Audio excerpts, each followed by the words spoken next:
Hi guys, my name is Megan. I'm also known as Going Green Mom here on the internet, pretty much anywhere except Pinterest. Um, I always wonder if somebody had issues after they got that on Pinterest, because they don't have it anywhere else.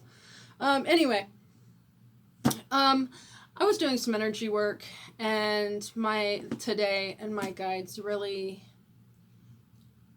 were wanting me to put this information out there, and it's something I have really sort of struggled with, even answering questions and stuff on Facebook, because I don't want people to think just because I take something or use something that it's going to work for them.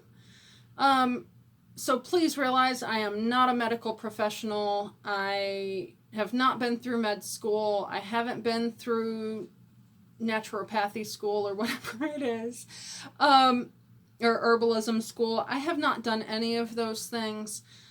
I have just been in a situation over the years where I have not been able to get the help that I needed from the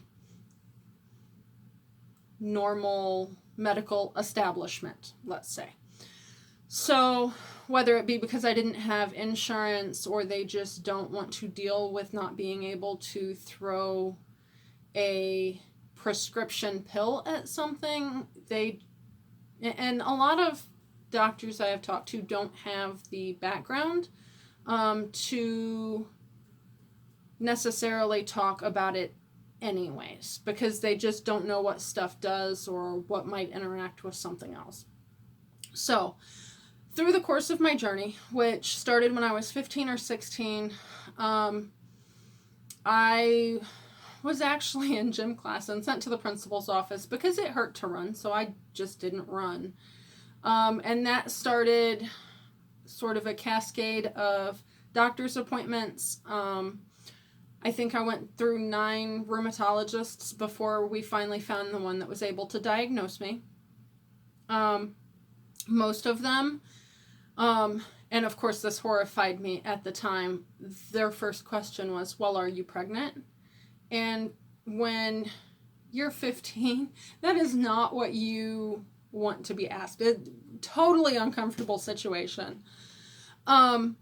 So when I was finally diagnosed, the diagnosis was Ehlers Danlos syndrome, and that I would be in a wheelchair full time by the time I was 25.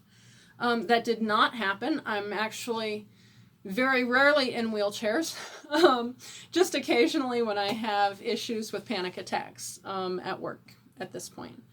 So anyway, at that point, I did not have problems with prescription medication. I was put on an arthritis medication, which at least at that time was the typical way to treat Ehlers Danlos. It's a hyperflexibility disorder, so a lot of us wind up with pains in our joints and stuff.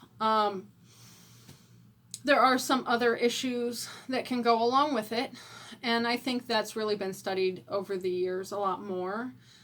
Because keep in mind, this was 20 years ago when I was diagnosed. At that point, there was about 200 of us in the U.S., and I was just lucky enough to have stumbled on somebody who had been affected by it in his own family. So he had taken it upon himself to research and understand and try and help people. And he was a great rheumatologist for many years, and he actually retired this last December. But anyway, so I did do the arthritis medication, and then at one point I was having some dizzy spell issues, so I wound up on something for that. And I was on those 2 things until I found out I was pregnant with my son, at which point I went off of them. And it was sort of one of those things, well, while you're pregnant and breastfeeding, there's not a whole lot we can do. And honestly, I didn't need a whole lot because I felt great. Both of my pregnancies were awesome. I didn't get sick. I didn't have a lot of the aches and pains that I would normally have. And honestly, the questions from the doctors about, well, are you pregnant, a lot of the symptoms and the ways I was feeling are what a typical person would feel when they are pregnant. So even now I kind of have days where I feel like I'm pregnant, but I'm not pregnant. So anyway, long story short, I had kids. It did correct some of my postural issues, which my rheumatologist finally told me a couple years ago is why he thought I would be in a wheelchair at 25. So just please be aware that just because they say something, it doesn't necessarily mean you understand the full realm of why they're saying it. Because I had no idea. I thought that was just the normal trajectory. The only other people I had heard about at that point, they were 25. They were getting hips replaced. They were getting shoulders replaced. So that's the only thing I really had to go on. Luckily, I did not get that bad. And hopefully it will be many years until I get anything replaced. But fast forward a little bit, I've had my son. I'm pregnant with my daughter. I got sick. We both actually got sick with sort of a flu bug that January. And my son got better and I never really did. It was sort of, those symptoms finally went away, but other things replaced them. So it was sort of this situation, you know. And then after that, I don't know if it was that summer or the following summer, I got this phone call from my mom. She was reading a book that she had started to help my dad. It's called From Fatigued to Fantastic. It is written by Jacob Teitelbaum, who is the medical director of the Fibromyalgia and Fatigue Centers.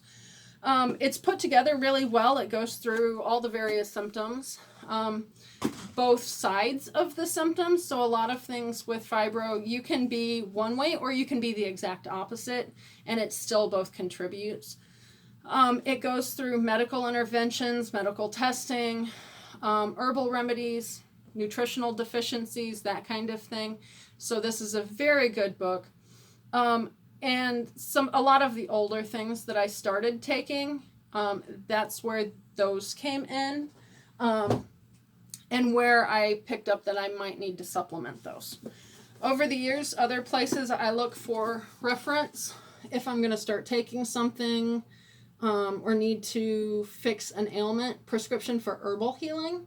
This is my go-to if I have something and I need to find an herb that I can use for that. It goes both, it will explain different herbs and what they can be used for, as well as going from the ailment side back to what you can use to fix them. And then also prescription for nutritional healing, which goes into more of the minerals, micronutrients, vitamins, and so forth that you might need to fix various ailments. And like the herbal healing, it goes both directions. They both have appendixes with references. They both have appendixes with resources for where to find things or what tests you can get from different places. This is one that I've picked up in the last 6 months or so. It's the Herbal-Drug Interactions and Adverse Effects. It is basically, it goes through and looks at different herbs and what might be a contraindication for taking it, what things it might interact with. So one of my typical uses for this would be, say there's an herb I'm looking at taking. I'll go and be like, okay, it says that it interacts with this class of drug. Is there an herb that I'm taking that created that drug, if you will? So for instance, white willow bark is a common herbal item that would be substituted for aspirin, because aspirin is derived from willow bark. So if the drug class or item interacts with something a certain way, if you're taking the herb that kind of comes from, you should be aware of that. So those are some main reference books I have. I also use essential oils fairly regularly. And I have reference guides for those that tell me what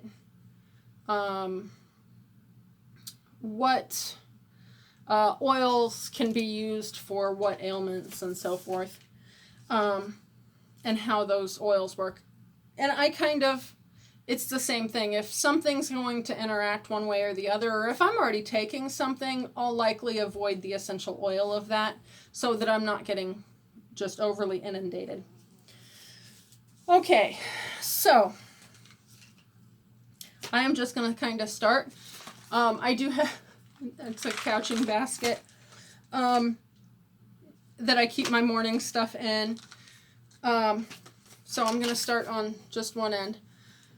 Complex B1, complete B100 complex. I can't read backwards, sorry y'all. So anyway, this is one of those that I added back when I was going through the fibro stuff to try and figure out and take care of some of those symptoms when I didn't have insurance, so I couldn't just go get diagnosed. And I say just go get diagnosed, but that is a long, drawn-out process.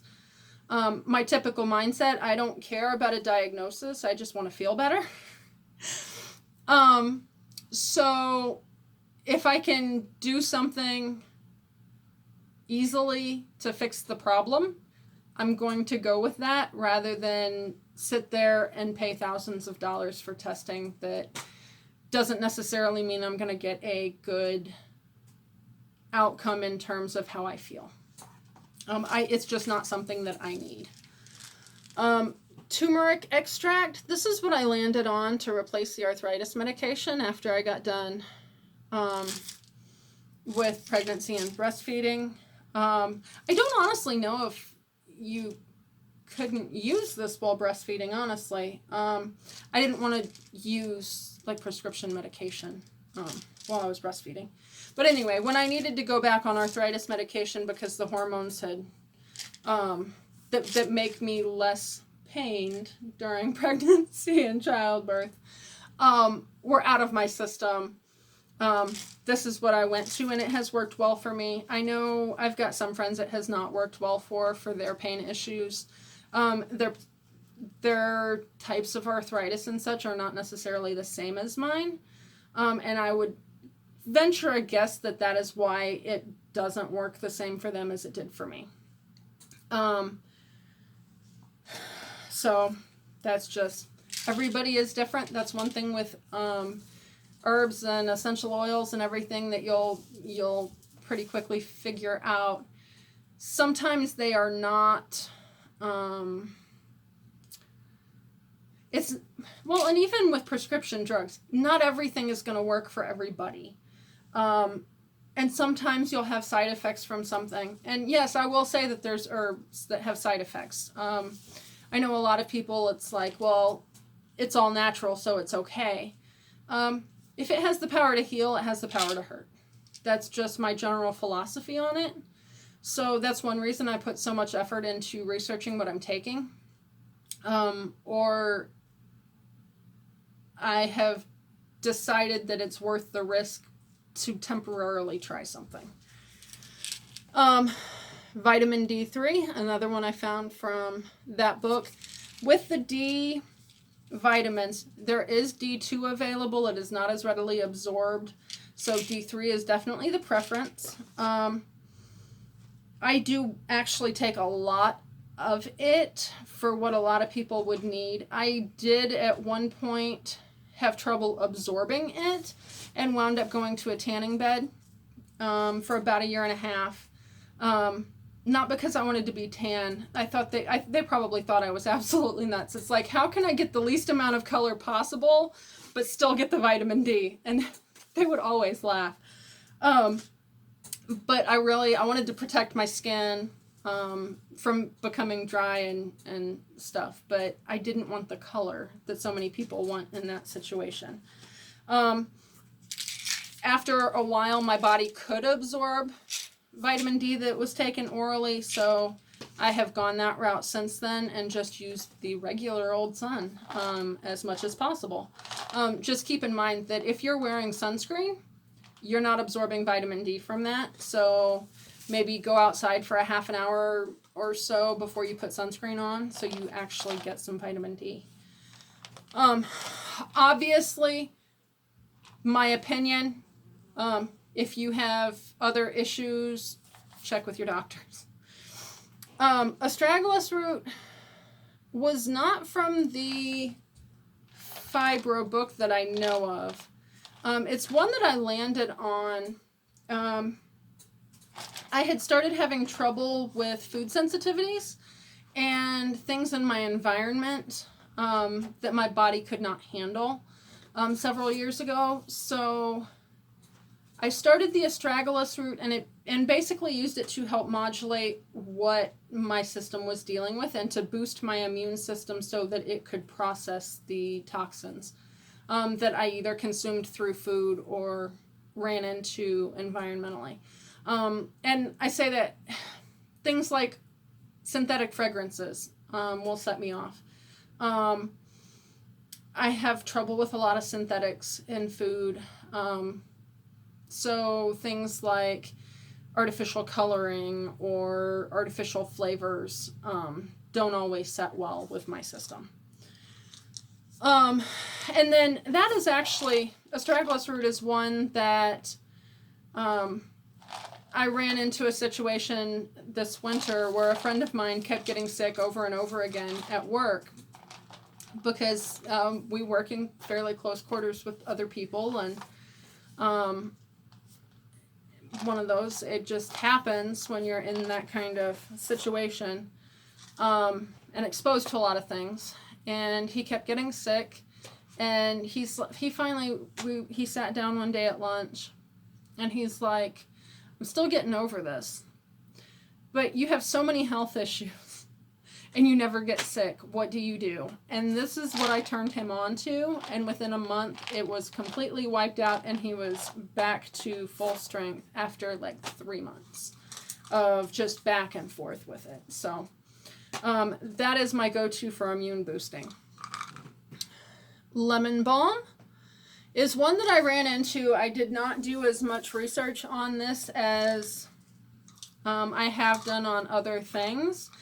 I was diagnosed with vertigo a few years ago and basically told, since I couldn't take anything, well, just do this maneuver, which was essentially putting your head between your ankles for 30 seconds and it should take care of it. And it would, and then it would make me dizzy. Or as soon as I got out of that position, it would make me dizzy. So it didn't really do me any good. And a friend who was looking for migraine relief ran across some comments in Amazon's comment section and reviews of all places. And they were like, this didn't help my migraines, but it got rid of my dizzy spells. So there you go. And it has done very well. In the last couple of weeks, I have had issues, but I had some bone grafting done and my jaw was out to here and putting pressure back on my ears and stuff. And come to find out, the nerve that affects your equilibrium is actually in your inner ear with the nerve for your hearing and stuff. Keep that in mind. If you have swelling and issues in your ears or places like that, that can affect your equilibrium. Multigreens, I was trying to get more vitamins and minerals in. One thing the sensitivity testing I had done last fall basically said was, I need green things. Basically because that's about the only thing I don't react to in the vegetable world. There are a couple things in here that I may or may not be reacting to. So I'll probably go away from this blend. And my goal is to have enough greens out of the garden that I can dehydrate and powder myself so that over the course of the winter I have something that I know is safe. Because a lot of greens powders also contain spinach, which is high histamine. Neem. When I had hives for like 3 months last year. That's how I wound up finding out I had histamine intolerance. Neem is good for skin issues. So I started taking that quite soon before I found out vitamin C is really good at helping with hives. And before it's one of those things, I had it on hand, so I tried it and it helped some. I will probably sort of try and cycle out of that and see if it's really helping anything or changing anything, or if it's all the vitamin C. Once I've got my regimen, I've been settled for another month or so, I'll probably start pulling the neem out and seeing if I really still need it. That being said, vitamin C. This is with rose hips. If you have histamine intolerance, you really need a vitamin C that is not citrus-based. So many of them are ascorbic acid, which we do not necessarily deal well with. But it is... You need vitamin C to create things, which I'm pulling things out. Sorry. So, basically, you need a form of vitamin C that's not going to set you off, or it's not going to be helpful. I happen to like the rose hips. Some people like camu camu. You could also just boost your amount of vitamin C through eating that many more vegetables. As I go through, I do plan to go over what vegetables and things you can consume, or as you're working on your food storage, plan for these things so you have access to these nutrients through the food you eat. Is kind of where I'm going. Okay, so anyway, selenium is a mineral or a micronutrient that your body needs. It helps. I started taking it as well as, not that one, as kelp for thyroid support. And this is one, the plan was to go off of it completely when I started this one, and I didn't completely get it gone because this one, it just isn't quite enough for what I need it to do. So anyway, this is Thyromin. It is a supplement from Young Living. Multigreens is also from Young Living. And I can put my link down below for that as well. So the Thyromin, I take it in the morning and it helps support my adrenals. I take it in the evening and it helps support my thyroid and its healing process at night. So with that, since I just explained this, I'm going to swap baskets to my nighttime basket. Nighttime Thyromin. So just realize I take that morning and evening. MSM is one I started taking. It was recommended to me as I had a nail that got bent backwards, and then it was just it just seemed to be peeling away from the skin and stuff and getting funky. Which I'm since questioning might be an iron thing. And I just don't want to start supplementing iron because the testing I had done in March indicated that I'm not deficient in that. So I don't want to take something that I don't need and can possibly be toxic. So anyway, what I did find with this, it didn't really help my fingernail any. However, my nails are growing a lot faster, my hair is a lot stronger, and it's not really growing any faster. It never gets past about here. Mid-back, and that's all I've got on the hair. I don't know how my mom grew hair down to her butt. I just don't have the something. Anyway, MSM, what I have been finding, I take it at bedtime, and I don't have those aches and pains that I lay awake at night because they're nagging at me. I have a tendency, my hands get sore by evening because the turmeric's kind of worked through its cycle, and this just takes care of those aches and pains. Kelp helps with the iodine. It's a natural source of that, I guess you could say. So I do take kelp. Similar to the selenium, it is not something I take as much of as I used to. But I didn't completely get off of it when I started taking the Thyroid. And just so you know, the Thyroid does have iodine from kelp. And it looks like, as well as some other stuff, and it looks like it's probably about the same amount of iodine as one of these capsules. So I cut this in half and it was replaced by this. So anyway, that's how that worked out. I do take more vitamin D at bedtime and zinc and copper. So the D, I do take quite a bit. The testing I had done in March. As I started kind of going through some of this stuff, I was feeling like I might be getting deficient in D, which is not terribly uncommon for people as far north as I am at the end of winter. So typically I'll do 5,000 IUs through the winter and then drop it down to 2. Because I've been dealing with the histamine stuff, I have left my dosage higher, and I did go to twice a day. But that's one of those things. Please do your research. I have been told that the max they'll prescribe is 10,000 IUs a day.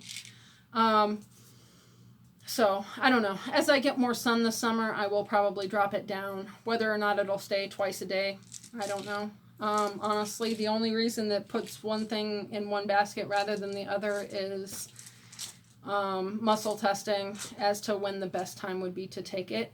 I will tell you that I have found out rose hips at bedtime, if you are not specifically having histamine dumping reactions right then, can keep you awake.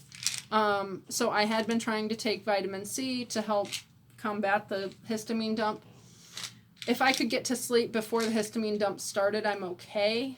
And I will not take vitamin C from rose hips anymore because it just kept me up for all of it. So anyway, what I'm kind of accumulating over here is a group of things that combine together to kind of make up the building blocks your body uses to make something called DAO. So I primarily have H1, H3 histamine reactions. Okay, I've got all the bottles out from in front of me. So, what I was saying, your body needs certain things to produce other things. DAO is one of the main things that helps mop up histamine in certain channels. So what a lot of people seem to find, at least this has been my take on what I see coming through the various Facebook groups that I'm in, is that people will tend to have one or more areas they have symptoms in. Some of these are, well, I used to have this section until I started taking this thing, which took care of those symptoms, and then I started having these symptoms. And then once I took that thing to mask those symptoms, then I started having these other symptoms. So there are certain antihistamines that work in certain channels, and at that point you just jump to other histamine reactions. So like H1 seems to heavily rely on DAO for clearing that channel, and so if you, at least from what from my take on what I see, it sounds like the people that have H1 symptoms often have a lack of DAO production, or they make too much histamine and their DAO production is not enough. So by giving my body the building blocks to produce DAO, I do not have as many histamine reactions because my body has the ability to clear up that histamine, if that makes sense.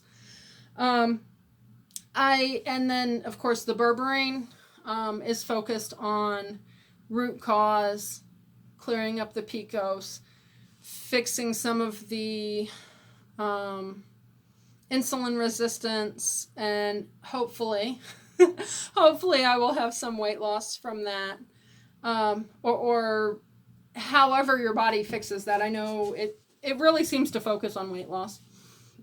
But anyway, so hopefully my body will be reacting to that in a positive way, not only on the PCOS side, but also on the MCAS side.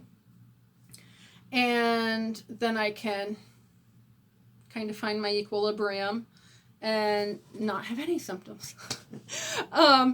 But anyway, so I am going to wrap this up. This has just kind of been my journey through this mess and why I do what I do. Hopefully you can take something from it, maybe find some reference guides and figure out your own route to go for that. And I will talk to you guys next week. Thank you. Feel free to hit the like button and subscribe, hit the bell to get notifications, and I will kind of go back to focusing on how to get the stuff we need in our diet. And you apparently get to say bye to Charlie, too.